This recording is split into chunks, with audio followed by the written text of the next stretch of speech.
नमस्कार, मैं भारती नीमिया उत्तम हरियाणा न्यूज चैनल में आपका स्वागत करती हूं। आज बात करते हैं सांसद दीपेंद्र हुड्डा द्वारा रोहतक में युवाओं के साथ रूबरू हुए कार्यक्रम की। इस कार्यक्रम में उन्होंने युवाओं के अनेक सवालों का बेबाकी व खुले मन से जवाब दिया। आज के इस कार्यक्रम में सांसद दीपेंद्र हुड्डा ने कहा कि अगर हमारी सरकार आती है तो 2 लाख पदों पर पक्की भर्ती की जाएगी। दीपेंद्र हुड्डा ने छात्रों के संग जारी किया अपना भर्ती विधान। मेरा सवाल एमपी जी से है। सर, मैं ये पूछना चाहता हूँ कि जो सबसे ज्यादा भर्तियां निकाली जाती है सी या डी ग्रुप की होती है, जो आजकल खाली पड़ी है। देखा गया है कि न्यूज में कई बार भर्ती निकाल दी जाती है, पर ये भर्तियां हमेशा लटकी रह जाती है, जिससे युवाओं की बेरोजगारी, जैसा कि सभी जानते हैं कि हरियाणा नंबर 1 है। तो मैं पूछना चाहता हूँ कि जैसे ही आपकी सरकार आएगी, आपकी सरकार का इसके बारे में क्या विचार है कि सी और डी ग्रुप की जो भर्ती है सिर्फ एक, जैसे कहते हैं कि लॉलीपॉप के तरीके से दिखा दिया जाता है, युवा तैयारी करते हैं परंतु उनकी भर्ती पूरी नहीं हो पाती है। तो इसके बारे में आपके क्या विचार? बहुत ही अच्छा सवाल आपने पूछा कि हम भर्तियों को लेकर क्या करेंगे हरियाणा में। वैसे तो विधिवत तरीके से हम अपने घोषणा पत्र में, जो प्रदेश सरकार का घोषणा पत्र है, हम अपना भर्ती विधान, कांग्रेस की जब सरकार आएगी तो उसका भर्ती विधान की हम विधिवत घोषणा करेंगे। लेकिन आज मैं पहली बार प्रेस के साथियों के लिए भी, जो कांग्रेस की सरकार हरियाणा में जब बनेगी तो हमारा भर्ती विधान की क्या मुख्य केंद्र बिंदु रहेंगे, आपके सामने उनको रखना चाहता हूँ। मुख्य हमारा उद्देश्य है कि पक्की भर्ती हो, पारदर्शी भर्ती हो, समयबद्ध भर्ती हो और व्यापक भर्ती हो, जिसमें पहला कि हरियाणा में जो पद समाप्त किए गए हैं, खाली पड़े हैं 2 से 2.5 लाख पद, तुरंत उनकी भर्ती, पक्की भर्ती निकाली जाएगी। दूसरा, टाइम बाउंड भर्तियों के लिए हर भर्ती के लिए एक अलग ओएसडी की नियुक्ति होगी और किसी भी भर्ती की परीक्षा या रिजल्ट एक दिन भी लेट अगर होगा तो उस ओएसडी की छुट्टी होगी। दीपेंद्र हुड्डा ने कहा, कांग्रेस सरकार बनने पर इस तरह होगी भर्तियां पक्की, योग्यताएं अनुसार पारदर्शिता, समयबद्ध और व्यापक भर्तियां करना कांग्रेस का है मकसद।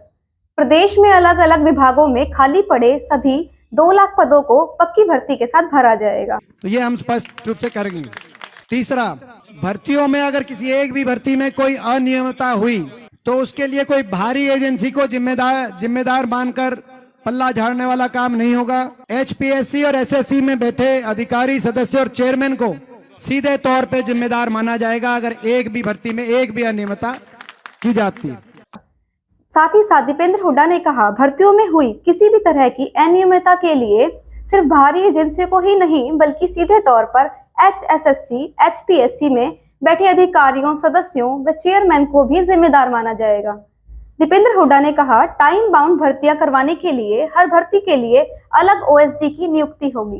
किसी भी भर्ती की परीक्षा या रिजल्ट एक भी दिन लेट होने पर सीधे ओएसडी की छुट्टी होगी।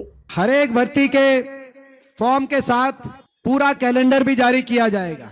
जैसे मैंने कहा 2 से 2.5 लाख पद निकाले जाएंगे, लेकिन भर्ती के साथ साथ पूरा टाइम बाउंड कैलेंडर, और जैसे मैंने कहा कि हर भर्ती के लिए एक ओएसडी जिसकी जिम्मेदारी है एंड टू एंड, वो समय पर भर्ती हो, समय पर ज्वाइनिंग हो। एक दिन भी लेट होगी तो उस पर कार्रवाई की जाएगी और कैलेंडर साथ में जारी किया जाएगा। और किसी भी तरह की गड़बड़ी रोकने के लिए एक अलग से कमेटी बनाई जाएगी, जिस कमेटी में के माध्यम से भर्ती संबंधित शिकायतों के लिए टेलीफोन नंबर 24 घंटे वो टेलीफोन नंबर उपलब्ध रहेगा। सभी नौजवानों को कभी भी वो टेलीफोन पे अपनी सारी बात बता सकते हैं ताकि उनका निदान किया जाए। दीपेंद्र हुड्डा ने कहा कि किसी भी तरह की गड़बड़ी को रोकने को लेकर भर्तियों के लिए अलग कमेटी बनाई जाएगी। भर्ती संबंधी शिकायतों के लिए कमेटी की फोन लाइन 24 घंटे 7 दिन खुली रहेगी। दीपेंद्र सिंह हुड्डा ने कहा कि ग्रुप सी और डी में इंटरव्यू खत्म करने की कांग्रेस ने शुरुआत की थी। ग्रुप सी और डी में भविष्य में भी कोई इंटरव्यू नहीं होगा। दीपेंद्र सिंह ने कहा, ग्रुप 1 और 2 के इंटरव्यू में पूर्ण पारदर्शिता लाने के लिए कदम उठाए जाएंगे ताकि इंटरव्यू में किसी तरह के पक्षपात या गड़बड़ी की संभावना ना रहे। दीपेंद्र हुड्डा ने कहा कि किसी अन्य भर्ती पेपर से प्रश्न कॉपी करने को भी पेपर लीक की श्रेणी में गिना जाएगा और इस पर भी पेपर लीक जैसी ही कानूनी कार्रवाई होगी। साथ ही साथ उन्होंने कहा कि किसी भी भर्ती का पेपर लीक होने पर एजेंसियों के साथ साथ सेक्रेटरी से भी लेकर पूरे कमीशन की जांच होगी। दूसरी बार पेपर लीक या भर्ती में गड़बड़ी होने की सूरत में पूरे भर्ती कमीशन को बर्खास्त करके पुनः गठित किया जाएगा। दीपेंद्र हुड्डा ने कहा, किसी अन्य भर्ती पेपर में प्रश्न कॉपी करने को भी पेपर लीक की श्रेणी में गिना जाएगा। इसके साथ साथ जो ग्रुप सी और डी में जो इंटरव्यू समाप्त हुए हैं उनका उस बात का उसकी शुरुआत हमारे समय ही में हुई थी। भाजपा ने उस बात को कहा कि हमने क्या, लेकिन हमारी भी जो आखिरी भर्तियां थी, जैसे जेबीटी की भर्ती थी, 14,000 जेबीटी लगे थे, उसमें इंटरव्यू के ज्यादा नंबर नहीं थे, तो वो शुरुआत उस समय हुई थी। लेकिन हम उस बात को क्रम को जारी रखेंगे, कोई इंटरव्यू नंबर ना हो ताकि पारदर्शिता में कोई कमी ना हो। और साथ में जो ग्रुप 1 और 2 में वो जो इंटरव्यू की जो आज परिस्थिति है, उसमें भी पूर्ण विचार किया जाएगा कि उसमें कम से कम सब्जेक्टिवनेस कैसे आए ताकि पारदर्शिता का पूरा ख्याल रखा जाए। और इस पर भी पेपर लीक जैसी ही कानूनी कार्रवाई की जाएगी। किसी भी भर्ती का पेपर लीक होने पर एजेंसी के साथ साथ सेक्रेटरी से लेकर पूरे कमीशन की जांच होगी। दूसरी बार पेपर लीक हो या भर्ती में गड़बड़ी होने की सूरत में पूरे भर्ती कमीशन को बर्खास्त करके पुनः गठित किया जाएगा।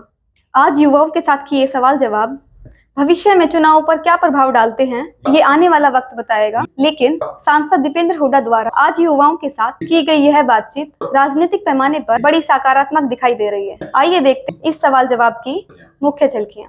और किसी अन्य भर्ती से अगर किसी अन्य भर्ती के प्रश्न अगर दूसरी भर्ती के एग्जामिनेशन में रिपीट किए जाते हैं तो उसको भी पेपर लीक की श्रेणी में माना जाएगा। ये भी हमारा जो एक पॉइंट है। इसी रूप से किसी भी भर्ती का पेपर लीक होने पर एजेंसी के साथ साथ सेक्रेटरी से लेकर पूरे कमीशन की जो है जिम्मेदारी भी होगी और जांच भी होगी, ये भी हम साथ साथ कहना चाहते हैं। और दोबारा पेपर लीक या भर्ती गड़बड़ी होने सूरत पे पूरे भर्ती कमीशन को बर्खास्त करके पुनः गठित करने का काम हमारी सरकार करेगी।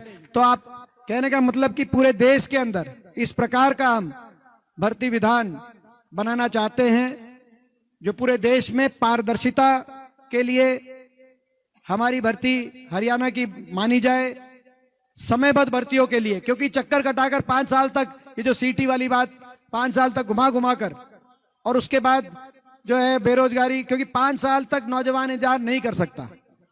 तो समयबद्ध, पारदर्शी और व्यापक भर्ती, ये इस उद्देश्य के साथ हम ये अपना भर्ती विधान अपने घोषणा पत्र के माध्यम से विधिवत रूप से हम लेके आएंगे। आज मैंने कुछ मुख्य बिंदुओं आपके साथ पहली बार उनको शेयर किया है, लेकिन आप लोगों में से अगर किसी को इस पे कुछ और सुझाव देना है, इसको और अच्छी तरीके से हम कैसे लेके आएं, तो आप वो सुझाव आप देते रहें ताकि हम उन सुझावों को भी अपने घोषणा पत्र में शामिल करें।